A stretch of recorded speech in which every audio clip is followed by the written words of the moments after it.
Sir আপনাদের কোম্পানিতে new staff লাগবে, ভ্যাকেন্সি আছে? দেখুন, ভ্যাকেন্সি তো অনেক আছে, কিন্তু ব্যাপারটা হচ্ছে এক্সপিরিয়েন্স লাগবে। আপনার কোনো কাজের এক্সপিরিয়েন্স আছে? আমার চারটে কাজের এক্সপিরিয়েন্স আছে। ফাইন্যান্স কোম্পানিতে আছে, হোম টিউটার হিসেবে আছে, ডাক্তার হিসেবে আছে, আর একটা আছে ওই রাজমিস্ত্রি হিসাবে।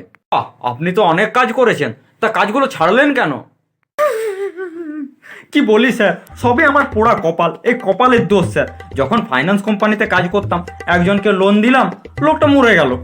তারপর আমি ঢুকলাম হোম টিউটার হিসেবে, যে ছেলেটাকে টিউশন পড়াতাম, ছেলেটা পরীক্ষা ফেল হয়ে গেল।